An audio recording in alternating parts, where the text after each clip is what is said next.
Notre Dame's first football season was back in 1887. Auburn's first football season was 5 years later, in 1892. Somehow, some way, these programs have never met on the football field. Well, that will change. Breaking news out today, Auburn and Notre Dame have scheduled a home-and-home matchup. 26 and 27, you see there in 2026, it'll be in South Bend, and on the Plains in 2027. This is a really interesting scheduling standpoint. As we know, the College Football Playoff Committee have tweaked their rules a little bit as far as the way that they will be able to seed the teams moving forward in future college football playoff tournaments, and also the SEC moving to a 9-game schedule with one extra Power 4 team or Notre Dame on the schedule. Auburn will play Notre Dame coming up in the future. Welcome to Southeast Sports Plus. Gerhard Mathangani, Patrick Walsh with you. Patrick, this news landed just moments ago, and we were like, first it was kind of jarring because what we have seen here recently are teams break away from these games, and now Auburn is scheduling one. Yeah, I am a little bit intrigued by this matchup. I almost feel like Notre Dame has everything to lose by playing Auburn. That's no offense to Auburn, but who knows what the Tigers are going to look like next year. They got to find a new coach. Who knows who's going to be the next head coach after? Because it feels like they still have to go through the pecking order of the SEC and finding their coach and stuff like that. But definitely interesting. Mainly the fact that they've never played each other. Yeah. I mean, that was shocking to me. When I saw the push notification came through, I was like, really? I mean, these are two old programs. Right. And you just never found a way to just run into each other in like a bowl game or something. That was my thing. Like no bowl game, no out of conference game at all. Like none of that. I mean, it really is just shocking. But yeah, breaking news literally came out 20 minutes ago. I'm pretty sure it was just about 20 minutes ago that Auburn and Notre Dame schedule a home-and-home series. 2026 be in South Bend.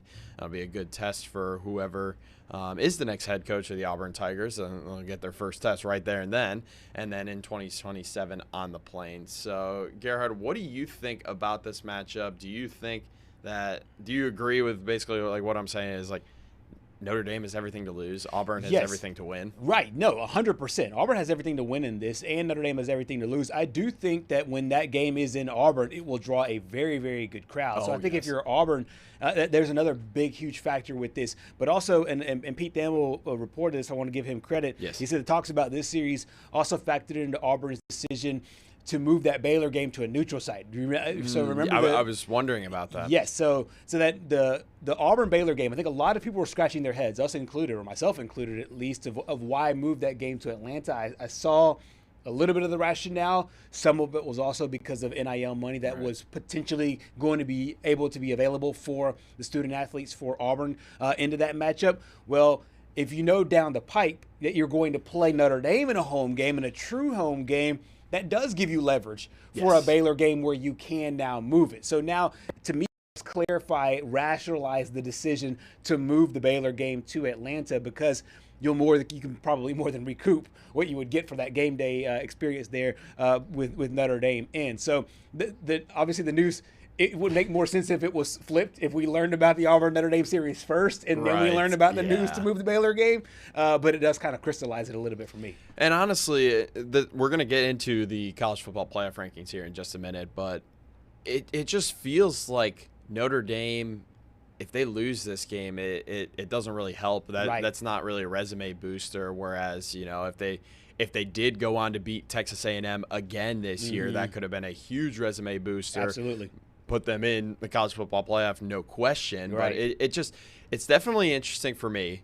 I'm going to stick with it. This is a big win for Auburn and a major loss for Notre Dame, I feel like. It's just because what happens if you do lose these games? I mean, and then down the stretch, who knows what Auburn's going to be. Yeah. I mean, you can't just I'm sorry, Curt Cignetti. Like, Curt Cignetti made expectations unrealistic where someone's just going to come in and just fix the program overnight. You have to expect there to be at least 1 to 2 years of transition for a new coach, get his guys in, his recruits, stuff like that, be able to settle himself in on the Plains. So you can't really expect Auburn to be in the college football playoff conversations next year. So it almost makes you wonder, if Notre Dame were to lose these games, Right. That's a major tank. It's huge. Yeah, it is huge. And I think the reason for Notre Dame to be able to put Auburn on the schedule is to basically boast that we have another SEC opponent on our schedule. We have a home-and-home connection. And who knows, this game might end up like the Texas A&M Notre Dame game earlier this year, where it's a new coach or a relatively new coach. I know Elko's going into his second season. It's a relatively new coach at Auburn at the time. It will be something similar. And then you have a situation to me where you can say that you could pump your chest out, say, if this is Notre Dame talking now, pump your chest out, say, hey, we played at SEC school, and then just kind of hope that Auburn, goes, 10 wins, 8 wins, 9 wins, 10 wins. You can bolster that on your record as well. So to me, I find this one really, really interesting, and it should be a fan favorite at the very least, because Notre Dame certainly does draw a crowd.